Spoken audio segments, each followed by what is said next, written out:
Hi everyone, this is Catherine, the Needleberry Stitcher. Today is Monday, December 2nd, 2024, and I'm so excited to be here today. It's been a while, a month. I guess a month isn't too bad. But today I have progress to show you and some giveaway winners to announce, and I might talk a little bit about my plans for the rest of the year and maybe a little 2025 planning. I don't know. We'll see where we go with this. But anyway, today I'm going to jump right into it. I've only been working on one thing. And since the last time you saw, I was working on Mirabilia Cinderella. I'll put a picture in here of where it was the last time I showed it. And here's a picture of what it will look like when it's finished. So what you'll notice that I'm not doing it exactly as charted. I've done a color conversion, which is available on Facebook on the Mirabilia Mirabilia Full Conversions Facebook group. And it was originally converted by Amélie LeBlanc back in 2014.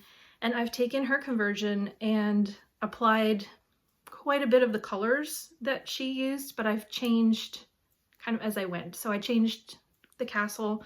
I've made changes to, even in the dress, in some of the shading in some of the areas. I made a lot of changes to her hair because I didn't like the way it was charted.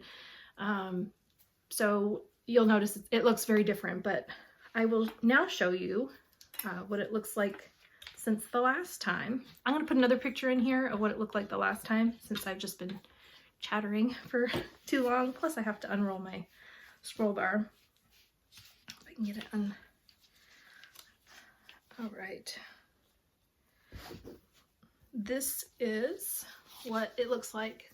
Whoops, I use felt in between my stitching and my scroll bars because I don't like to crush the stitching. But this is what it looks like now. I'll have to stand up, I think. So you can see the castle's been done for a while, but I finished working over here across this row of pages, and I finished her face and her hair. So you'll see that I did some changes to her head. It looks very different from the charted design.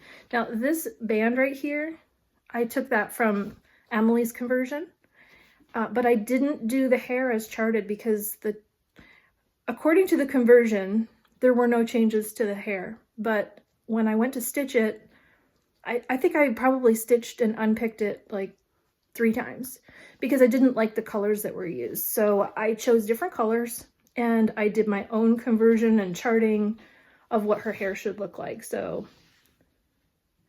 when I finish her, I'm going to do a full video showing all of the color changes that I made.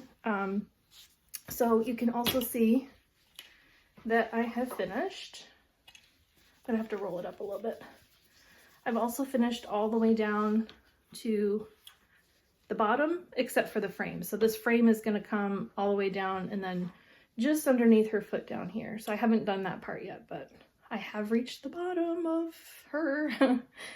And I'm working pages across now. I'm basically I did this page and then I'm going to work over and do this page, which is all dress. And then I'm going to do the final part here, which is quite a bit of dress as well. But I love the colors. I absolutely love the colors. Amélie did an amazing job picking colors for this to convert it.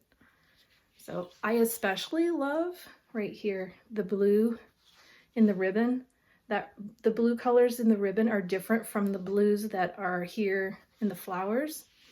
And I don't know if you can tell, but these stems and the flowers are all Krynic. You probably can't tell.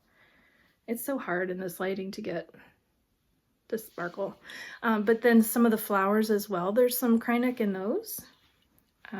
Over here in the flower and in here, that's all the blues in here are all Krynic as well as the stems. But I love the detail in that part of her dress. And it's not done because there's a whole bunch of beads that are going to go in here too, and beads all throughout the whole thing. Like this whole thing is just like, wow, I love it. I love it. So I have no desire to work on anything else right now. I just want to get her finished. So that's probably what I will do. I'll probably keep working on her in December. as December plans go. I initially in October, November was thinking like, oh, maybe I'll work on Christmas stuff in December, but honestly, I just want to get her done. I think she's so pretty, and if I could get her done, I think I would probably look to frame her right away and get her hung up on my wall because I love her. Sorry about the camera, my dog just walked into it. Sorry. Okay, that's it for progress. Short and sweet. But, and you'll hear my dogs in the background shaking and doing, I took their collars off so at least they won't be making tinkle noises when they, you know, jingle jingle when they shake. But now I want to go ahead and do the giveaway winners from the last video. So I've already gone through random comment picker, and to save some time I went ahead and I did the random draws already. So I have the winners ready to announce. So I'm going to pull up my list. Okay, so the first one to give away was this Triton from Bella Filipina. It also has fabric and threads with it. This was a donation from my viewer Holly. Thank you, Holly, for providing all of these giveaway items. I know everyone was saying thank you in the comments. Thank you, Holly, for providing these. So there were 103 comments that contained the word ocean, and the winner is Multiple Lanes Creative Brain. And I'm so sorry, I meant to look up your name. I know you have a FlossTube channel, and I meant to look up your first name and I forgot. But I have been watching your channel, so when your name came up, I knew exactly who you were. Multiple Lanes Creative Brain. So she has a channel. Check her out. It's really interesting. She lives in Prince Edward Island, Canada, and she likes to work on a whole variety of different projects. She does full coverage. She does Mirabilias. So go ahead and check her out.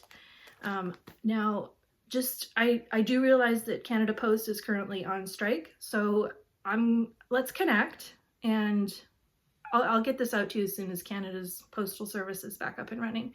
But I'll set this aside, and like I said, we can connect, and I'll make sure that you get this. So no worries, don't worry that I can't even mail it. The US has a restriction right now that says you can't even mail anything to Canada right now, so we'll connect. The next giveaway was for Phoenix Queen, which is another Bella Filipina design. And the keyword on this one was queen, and there were 70 comments that contained the word queen. And the winner is Karina P. KLMP01041 is your username, Karina P. So congratulations, you've won this one. And I'll go ahead and tag the comments for the winners, and then you can reach out to me. You can send me an email, needleberries@gmail.com, and then with your mailing information, I'll get it out to you.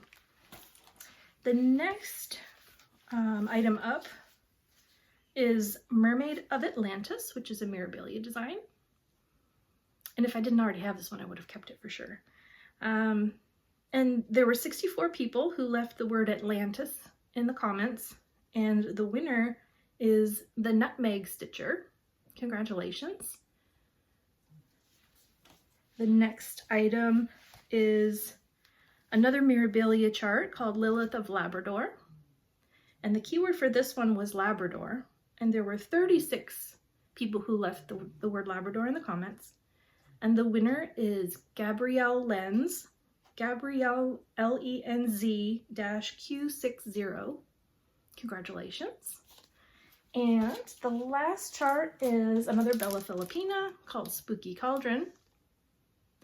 And the winner of, the keyword was spooky. And there were 40 people who left the word spooky in the comments. And the winner of this one is Jane Panovich 9818. Congratulations. It's funny because I've seen a lot of these names come up in my comments over the last, couple of years. How many years have I been out here? So when I see people's names pop up, I'm like, oh, I recognize that person because we've chatted in the comments before. So yeah, so really fun. Congratulations, everyone. I will go ahead and tag everyone on my last video if you're the winner.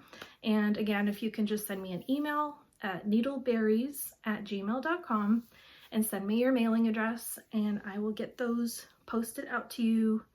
I can't promise when. It might be a while, especially the first one in Canada. I can't mail that one just yet, but anyway.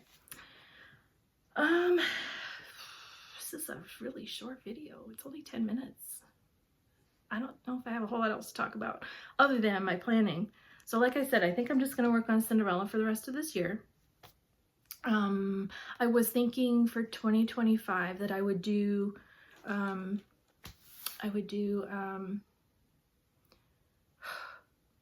Whip Go. Sorry, it's Monday.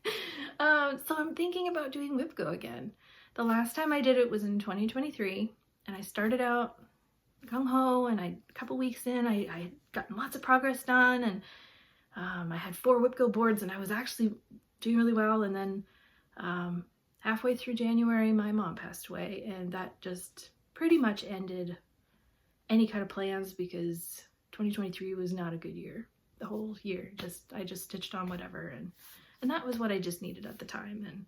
But I'm thinking about doing Whip Go again, and one board, just one board. But I'm thinking of doing, so it's 2025. Here's all the number things.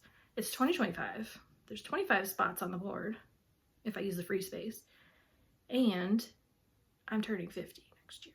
It's 25 in 25 when I turn 50. The numbers are all just kind of, yeah. So, am I really turning 50? That's just so weird to me. I think, well, I don't know exactly how I'm going to do my Whip Go board. I've got some ideas. I've thought about picking like maybe 12 things that I want to finish, and then 12 things I want to start, and then 1 thing that I want to frame, or I don't know. I just haven't figured it out quite yet. I've thought about going through all my whips and finding the 25 things that are closest to a finish and having those on my Whip Go board, but then still allowing myself to have a focus piece. Like, because I really like monogamous stitching. I'm really, really liking just focusing on Cinderella right now. And I think that's been, I don't know, the thing is that it's hard to plan for a whole year. Like, am I going to feel like working on just one thing at a time for all of 2025? Probably not. But I thought if I have a couple of things on Whip Go every month that I'm trying to finish, and then still have my focus piece, that might work out really well. And then I could put the focus piece away if I want to pick up something else as a focus piece. The other thing I thought about was, it's a little extreme, but I kind of have that mindset sometimes where I'm a little extreme. I thought about doing only Whip Go, and then only allowing myself to work on the things that have been called. So for example, let's say in January, there's 2 numbers that are called, and those correspond to a project of my 25 projects. I can only work on those 2 things in January. And then in February, when 2 more numbers are called, then now I have 4 things, and I can only work on those 4 things, and continuing that way. So I can only work on the things that have been called. However, then also allowing myself to have, if I finish something, then I can start something. Or if I finish 2 things, then I can start 1 thing. That might be better, because that'll help me get my count of whips, works in progress. It'll help me get those down, because I have over 100 right now, and that's a lot. So if I'm going to start something, I want to make sure that I'm finishing things too. I'm kind of leaning that way right now. But then what do I do about my focus piece? Do I still want to have a focus piece that I can kind of as an alternate? Yeah, that's that's kind of what I'm thinking. I still have time to decide. But that's kind of it for my update. It's kind of short, but I don't know. I'm getting all ready for Christmas, and our house is getting decorated. My husband is a really good Christmas decorator, so he has a nutcracker collection, and he puts them all out, and he's got a few new ones this year. We have a vintage store that we go visit, and sometimes there will be new ones there, so he'll get those. And so it's kind of fun. You never know what you're gonna find when you go bargain hunting. And yeah, I think I think that's it. I probably won't be back before the end of the year. I was thinking about maybe doing a whip parade. If I do come back, it'll be to do a whip parade. And if I don't get a whip parade done in December, then I'm hoping to do one in January. So look forward to that. And I think that's it. So thanks everybody. And if I don't see you or talk to you before the holidays, then I wish you a very Merry Christmas, Happy New Year, and I'll see you again soon. Bye for now.